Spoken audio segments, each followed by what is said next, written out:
Hello everyone, my name is Sanket Jain. I welcome you all to Psyche Simplified. Welcome to our series of NCERT, जहाँ पर हम NCERT के concept को आसान भाषा में समझने की कोशिश करते हैं। हमने क्लास 12 NCERT का chapter number 3 meeting life challenges, जहाँ पर हमने स्ट्रेस की बात की थी अपने लास्ट लेक्चर में। स्ट्रेस होता क्या है, उसके बाद हमने बात की थी कि स्ट्रेस कैसे हमारी पूरी की पूरी बॉडी के ऊपर इम्पैक्ट डालेगा, हमारी इम्यून सिस्टम को वीक कर देगा, हमारा बिहेवियरल कॉग्निटिव सबको डिस्टर्ब कर देगा। उसके बाद हम बात करने की कोशिश करेंगे कि हम स्ट्रेस से कैसे कोप अप कर सकते हैं।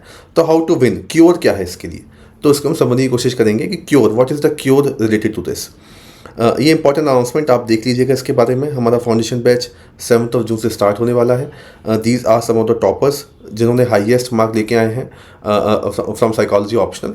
ठीक है, तो देखिए कोप अप करने के लिए, कोपिंग विद स्ट्रेस, आप किस तरीके से कोप अप कर सकते हैं। तो देखिए हमने जैसे बात की थी, stress itself is not the only problem. किस तरीके से वो उसको, किस तरीके से इंसान उसको हैंडल करेगा, the way with which a person cope up with the stress decide the final verdict, decide the final result कि वो आपकी हेल्थ के ऊपर इम्पेक्ट करेगा या नहीं करेगा। तो स्ट्रेस से कोप अप करने के लिए देखिए हमारे पास 3 तरीके हैं एनसीईआरटी के अंदर दे रखे हैं। पहला होता है टास्क ओरिएंटेड कोपिंग। आप डायरेक्टली डील कीजिए प्रॉब्लम के साथ में। So here the person try to deal with the actual source of the problem. जैसे मान लीजिए एक कोई बच्चा है, उसको स्ट्रेस है एग्जाम को लेकर, तो वो टाइम टेबल बना ले, इंफॉर्मेशन को कलेक्ट कर ले, किताबें पढ़ ले, ठीक है, सिलेबस को डिवाइड कर दे और फिर फाइनली क्या करे, अपना कोई भी डिसीजन ले ले। दिस कोपिंग इज़ यूजफुल जब सिचुएशन आपके कंट्रोल में है। ठीक है, तो आपके कंट्रोल में है तो आपने डायरेक्टली डील कर लिया समस्या के साथ में, आपने इन्फॉर्मेशन को कलेक्ट किया, अल्टरनेटिव्स को देखा, प्रायोरिटीज़ देखी, एक्शन देखा, टाइम शेड्यूल बनाया और आपका काम खत्म हो गया। ये होता है पहला वाला। ये दिक्कत है, ये आसान है, कोई दिक्कत की बात नहीं है। दूसरा होता है आपका emotional oriented coping. Emotional oriented coping में आप क्या करते हैं, you focus upon managing emotional reaction which is caused by the stress. कभी कभी क्या होता है कि आपके पास नहीं है रिसोर्सेस उनको हैंडल करने के, तो आप क्या करोगे, फिर आपको अपने आप को शांत करना है, आपको होप रखनी है, आपको अपने इमोशन को सही तरीके से एक्सप्रेस करना है, अपनी एंजाइटी को कंट्रोल करना है। ठीक है, तो क्योंकि कभी हमेशा आप टास्क ओरिएंटेड में जाओगे नहीं, कभी हो सकता है कि टास्क ओरिएंटेड कोपिंग ना हो पाए और आप एग्जॉशन वाली स्टेट में चले जाओ, तो इसका मतलब वो सिचुएशन बहुत ज़्यादा इमोशनल हैवी है, तो इमीडिएट आप उसको चेंज नहीं कर पाएंगे। तो इमोशनल ओरिएंटेड कोपिंग जो होती है वो आपको प्रोटेक्ट करेगी ताकि आपको बहुत ज़्यादा एंजाइटी ना हो, आपको बहुत ज़्यादा डेंजर ना महसूस हो, इन सब के लिए। तो आपके इमोशन को आपको कंट्रोल करना है। एग्जांपल होप रखिए, इमोशन को कंट्रोल कीजिए, वेंट आउट कीजिए, ठीक है ना। तो ये सब आपको करना है। थर्ड जो होता है that is avoidance oriented coping. Avoid, deny और डिस्ट्रैक्ट फ्रॉम द स्ट्रेस। ठीक है, तो जैसे मान लीजिए आपने टीवी देखना स्टार्ट कर दिया, ठीक है, या कभी कभी इसका एक नेगेटिव भी हो सकता है ना। जब हम अवॉइडेंस वाले पे अपनाते हैं तो अवॉइडेंस का क्या हो गया, आपने क्या किया, आपने एक्सेसिव फ़ोन का इस्तेमाल करना स्टार्ट कर दिया, अपने थॉट को सप्रेस करना स्टार्ट कर दिया, इशू को अवॉइड करना स्टार्ट कर दिया। ये भी एक तरीका होता है, लेकिन अब क्या करें, है ना, हमें स्ट्रेस से हटना तो है। ये तरीका क्या करेगा, आपको टेम्परेरी रिलीफ देगा, लेकिन अगर ये ओवर यूज़ करोगे आप तो इससे क्या होगा, आपकी जो प्रॉब्लम सॉल्विंग की जो समस्या है वो बहुत ज़्यादा डिले हो जाएगी, आपका स्ट्रेस और ज़्यादा बढ़ जाएगा। ठीक है, तो आपने दोस्तों से बात कर ली तो ठीक है, तो हेल्दी बात है, कोई दिक्कत की बात नहीं है ना। लेकिन अगर ये अवॉइडेंस बन गया, हर बार ही आप ऐसा कर रहे हैं, तो फिर समस्या आप हल नहीं कर पाओगे। तो 3 तरीके की कोपिंग में हर एक इंसान जानने की कोशिश करता है, टास्क ओरिएंटेड, इमोशनल ओरिएंटेड और अवॉइडेंस ओरिएंटेड। ठीक है, ओके, आई होप ये समझ में आएगा कि इस तरीके से हम कोप अप करेंगे। नेक्स्ट इसी में देखिए हमारे पास एक इंपॉर्टेंट मॉडल भी निकल के आता है, इसी पे बात करेंगे, दैट इज़ लाजारस एंड फुकमैन। बहुत इंपॉर्टेंट इंसान है दोनों की दोनों। इन्होंने बताया था कि कोपिंग किस तरीके से एक डायनेमिक प्रोसेस होती है, ये हमने बात की थी। कोपिंग जो स्ट्रेस होगा वो डिपेंड करता है कि भाई आपकी सिचुएशन क्या है, आपके पास अवेलेबल रिसोर्सेज क्या है। तो एक ट्रांजैक्शनल मॉडल होता है स्ट्रेस का और कोपिंग का भी। ठीक है, तो इसमें हमारे पास इन्होंने बताया कि 2 तरीके से होते हैं, एक तो होती है प्रॉब्लम फोकस कोपिंग और दूसरा होता है इमोशनल फोकस कोपिंग। वही बातें जो अभी हमने की थी लास्ट स्लाइड के अंदर। प्रॉब्लम फोकस कोपिंग में आप क्या करोगे, you will attack the problem directly, कि भाई ये आपकी समस्या है, आपने सीधा उस पर अटैक कर दिया। तो प्रॉब्लम फोकस कोपिंग जो होगी, इसका मतलब person is trying to change the stressful situation itself. ठीक है, तो आप मान लीजिए एग्जाम है, तो आपने तैयारी की, प्लान बनाया, इवेंट को हटाया, चेंज बिलीफ और आपने कर लिया। ओके, आपके पास है, आप कर सकते हैं, सिचुएशन कंट्रोल में है। दूसरा इमोशनल फोकस कोपिंग, जो मैंने आपको अभी बताया था, इसमें क्या होगा, इसमें आप मैनेज करने की कोशिश करोगे स्ट्रेस की वजह से जो आपको इमोशनल डिस्टर्बेंस हो रहा है। तो आप अपने आप को शांत रखोगे, ठीक है, वेंट आउट करोगे, अपनी फीलिंग्स को एक्सेप्ट करोगे कि हाँ भाई समस्या आ गई, अब तो एंजाइटी को रिड्यूस करोगे और उसको लेट इट आउट करने की कोशिश करोगे। ठीक है, I did some things to let it out of my system. ये क्या हो गया, आपका इमोशनल फोकस्ड कोपिंग हो गया। It will change your emotional response. ठीक है, ये क्या हो गया, problem focused, it will change the situation. ठीक है, तो इस तरीके से दो हमें देखने को मिले हैं, ये हमारे नज़ारा समय बताने की कोशिश करते हैं। इसके अलावा हमारे पास कुछ स्ट्रेस मैनेजमेंट टेक्निक भी होती हैं जिसकी हेल्प से हम अपनी बॉडी को शांत कर सकते हैं, काम कर सकते हैं। एक हमारे पास देखिए, कुछ हमारे पास रिलैक्सेशन टेक्निक्स होती हैं।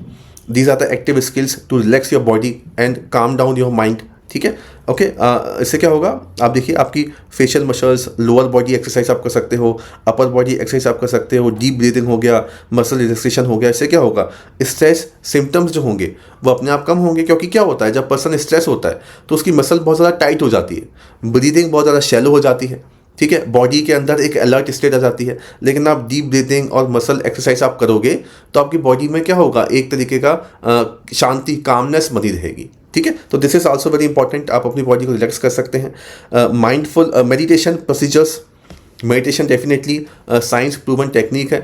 मेडिटेशन से क्या होता है, आपकी फोकस्ड अटेंशन आपका रिफोकस्ड होता है। तो कोई भी स्ट्रेसफुल सिचुएशन है तो आपका माइंड क्या होता है, उसमें स्ट्रेसफुल में क्या हो गया, माइंड स्कैटर्ड हो गया, बहुत टेंशन है, वरी बहुत ज़्यादा है, ओवर थिंकिंग बहुत ज़्यादा कर रहे हैं। तो मेडिटेशन की वजह से क्या होगा, आपकी अटेंशन इन्वॉल्व हो जाएगी, डिस्ट्रैक्शन पे आप कम रिड्यूस होगा, है ना। तो क्वाइटनेस, शांति मिलेगी आपको। ठीक है, क्रिएटिव विजुअलाइजेशन भी आप कर सकते हैं, लेकिन ध्यान रखना है कहीं प्रोकास्टिनेशन ना हो जाए, ओवर थिंकिंग ना हो जाए। इसका मतलब क्या हो गया, using imagination to create a positive and successful mental image. Mental imagery इसको कहते हैं। ओके, फॉर एग्जाम्पल आपको कोई एग्जाम है तो imagine yourself that entering the exam hall confidently, reading the paper very carefully और फिर सारे आंसर्स आप दे रहे हैं। ठीक है, तो ये क्या हो गया, रियलिस्टिक गोल बनाना, quiet mind, relax body, visualize success. तो ये सारी चीज़ें किसकी हो गई, हमारी क्रिएटिव विजुअलाइजेशन की। ठीक है, तो इस तरीके से आपको देखने को मिलेगा, ये 3 हमारी स्टेज हो गई हैं जिसकी बेसिस पर आप अपने आप को शांत कर सकते हो, अपनी बॉडी को रिलैक्स भी कर सकते हो। ठीक है, इसके अलावा देखिए कुछ और टेक्निक देखेंगे हम, कंट्रोल थॉट और एक्शन। ओके, कुछ और मॉडल्स देखने की कोशिश करते हैं। एक होता है बायो फीडबैक देखिए, जैसे कि फॉर सिंपल एग्जांपल हम आजकल वॉच जो यूज़ करते हैं, स्मार्ट वॉच, तो स्मार्ट वॉच में क्या होता है, आपकी वो सब कुछ बता देता है कि आपका बीपी कब हाई होने वाला है। ठीक है, क्या क्या दिक्कतें आपको आने वाली हैं, है ना। तो आप उनका भी इस्तेमाल करके अपनी बॉडी को रिलैक्स कर सकते हो। ठीक है, यूज़ कंट्रोल इन डेली लाइफ। ओके, तो ये बायो फीडबैक, आपको एक फीडबैक मिलता रहेगा। इसके अलावा कॉग्निटिव बिहेवियरल टेक्निक होती हैं कुछ। ठीक है, कॉग्निटिव बिहेवियरल थेरेपीज़ भी होती हैं, हम उन थेरेपीज़ का भी इस्तेमाल कर सकते हैं। स्ट्रेस इनॉकुलेशन ट्रेनिंग, ठीक है, बाय मैचिनबॉम। ठीक है, इन्होंने क्या बोला था कि आप पहले असेस करो, फिर स्ट्रेस को रिड्यूस करने की कोशिश करो, और एप्लीकेशन एंड फॉलो थ्रू, उसको फॉलो लो कि इसका फीडबैक दो कि क्या हुआ। ठीक है, बिफोर आई विल फेल। लेकिन आपने क्या किया, I can plan and I can improve. इससे आपने क्या किया, आपने उसी सेंटेंस को रीफ्रेम कर दिया।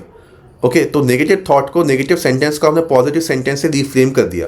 इससे क्या होता है, एक तरीके के आप जब शब्दों को कहते हैं, जब हम पॉजिटिव शब्दों को कहते हैं तो हमारे माइंड के अंदर भी क्या होता है, पॉजिटिविटी क्रिएट होती है। ठीक है, तो हमें क्या करना है, जो भी नेगेटिव थॉट आपके अंदर आ रहे हैं, अपनी बॉडी को पहले देखिए, मॉनिटर कीजिए with the help of bio feedback, अपने थॉट को चेंज कीजिए, अपनी बॉडी को मूव करो, एक्सरसाइज करो।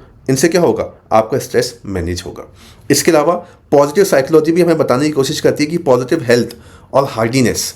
ठीक है, हार्डनेस क्या हो गया, hardness is a set of belief. Okay, आप देखोगे यहाँ पर, it is a set of belief about one self, the world and how they interact with each other. ठीक है, तो लाइफ देखिए, लाइफ के अंदर जो क्राइसिस आते हैं वो तो अनअवॉइडेबल होते हैं कभी कभी, है ना। तो हमें क्या करना है, अपने आप को अंदर से पॉजिटिव रखना है। ठीक है, तो पॉजिटिव हेल्थ को प्रमोट कीजिए। ठीक है, मतलब कि अपने आप को ऐसा बनाइए कि आपके अंदर कोई बीमारी ना हो, अपने आप को बहुत ज़्यादा रेजिलियंस डेवलप करो अपने अंदर। सोशल सपोर्ट आपके पास में होना चाहिए, इमोशनली स्ट्रेंथ आपके पास में हो, ओवरऑल वेलबींग आपकी बहुत बढ़िया होनी चाहिए। ठीक है, तो कोई भी पर्सनल क्राइसिस है तो कंस्ट्रक्टिव एटीट्यूड हो आपके अंदर डेवलप, इमोशनल और सोशल सपोर्ट हो आपके पास में, हेल्दी कोपिंग स्टाइल हो। ठीक है, तो ये आप कर सकते हैं। इसके अलावा आप देखिए, बहुत इंपॉर्टेंट कोबासा हार्डनेस मॉडल। कोबासा क्या बताते हैं कि भाई स्ट्रेस को कंट्रोल करने के लिए आपको 3 C पर ध्यान देना है, कमिटमेंट, कंट्रोल और चैलेंज। कमिटमेंट का मतलब आप इन्वॉल्व रहिए लाइफ के अंदर, भागिए मत। ठीक है, तो कोई भी काम है तो काम में इन्वॉल्व हो जाओ, उसमें घुसो, उसको सॉल्व करने की कोशिश करो, भागो मत उससे। तो commitment protect the person from isolation, दूसरा क्या हो गया, कंट्रोल। कंट्रोल हो आपका उसके ऊपर, ठीक है, कि भाई मैं कुछ करूँगा तो उससे चेंज निकल के आएंगे, मेरे एफर्ट रहेंगे तो एफर्ट से क्या होगा, कुछ ना कुछ चेंज निकल के आएंगे, डिसीजंस मैं बदल सकता हूँ, दिस इज़ कंट्रोल। और चैलेंज भी होना बहुत इंपॉर्टेंट है कि भाई challenging means seeing change as normal and as opportunity for growth, ठीक है। कोई भी चेंज है तो ठीक है, कोई दिक्कत की बात नहीं है, अपॉर्चुनिटीज़ हैं इसके अंदर, ग्रोथ मैं कर सकता हूँ, सिर्फ ऐसा नहीं कि खतरा है इसके अंदर, इसको मैं सॉल्व करूँगा तो मुझे नया कुछ सीखने को मिलेगा। अभी डिफिकल्ट है लेकिन मैं सीखूंगा और मैं ओवरकम करूँगा, ठीक है। तो seeing change as normal and positive, not as a threat, ठीक है। तो ये करके भी, ये कोबासा का मॉडल है, ये भी आप अप्लाई कर सकते हैं टू मैनेज द स्ट्रेस, ठीक है। अगर आप ये करेंगे तो आपकी इलनेस कम होगी, आपकी वेलबींग और ज़्यादा बेटर हो जाएगी, ठीक है। इसके अलावा कुछ लाइफ स्किल्स भी होती हैं, ठीक है। लाइफ स्किल्स में आप देखिए, आप जो रोज़मर्रा की ज़िंदगी में हम जो करते हैं, असर्टिवनेस यानी कि अपने इमोशंस को सही तरीके से एक्सप्रेस करो, अपनी ओपिनियन बनाओ, ठीक है। Okay, this is communicate feeling, needs, want through clearly and confidently. जो चीज़ नहीं करनी उसके लिए मना करना है, अपनी ओपिनियन बतानी है, अपने इमोशन को एक्सप्रेस करना है, तो ये भी आप कर सकते हैं। टाइम को मैनेज कीजिए, कभी कभी हम टाइम बहुत ज़्यादा वेस्ट कर देते हैं, ठीक है। तो plan time according to your values, duties and goals. इसके अलावा रैशनल थिंकिंग आपको रखनी है, ये बहुत इंपॉर्टेंट है, ओके। सही सोच का होना बहुत इंपॉर्टेंट है। रैशनल थिंकिंग का मतलब क्या हो गया, कोई भी डिस्टॉर्टेड या नेगेटिव थॉट है आपके अंदर तो उनको चैलेंज करो और उनको रियलिस्टिक थॉट से रिप्लेस करो, ठीक है। तो कोई भी डिस्टॉर्टेड थॉट क्या हो गया कि भाई मैं तो हमेशा फेल हो जाऊंगा।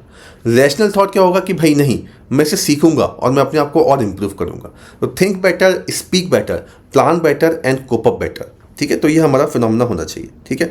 इसके अलावा अपने रिश्तों को आप ठीक कीजिए, सेल्फ केयर कीजिए, है ना, ब्रीथिंग एक्सरसाइजेस, एनवायरनमेंट को आपको कंट्रोल करना है, ओके। जो भी ओवरकमिंग, जो भी अनहेल्पफुल हैबिट्स हैं आपको उनको हटाना है, उनको बिल्कुल रिमूव करना है, तो ये भी बहुत इंपॉर्टेंट है, इससे भी आप बेटर कोप अप कर सकते हैं, ठीक है। पॉजिटिव हेल्थ बफर्स आपको बनाने हैं, अच्छी हैबिट, अच्छी सोच, अच्छा सपोर्ट आप बनाइए, अपने अंदर पॉजिटिव एटीट्यूड, पॉजिटिव थिंकिंग को डेवलप करो, रेगुलर आप डाइट को मेंटेन करो, एक्सरसाइज करो, ठीक है। ये हम सब कुछ कर चुके हैं। सोशल सपोर्ट, फैमिली, फ्रेंड्स, इन सब का होना बहुत इंपॉर्टेंट है। तो ये सब चीज़ें होंगी तो आप किसी भी तरीके के स्ट्रेस से अपने आप को कोप अप कर सकते हो। ये सारे हमारे मैकेनिज्म हो गए, ठीक है। आई होप आपको थोड़ी क्लैरिटी मिली होगी। इन्हीं टॉपिक्स को डिटेल में समझने के लिए आप हमारा जो फाउंडेशन बैच है इसको ज्वाइन कर सकते हैं। It is going to be start from 7th of June। Thank you very much.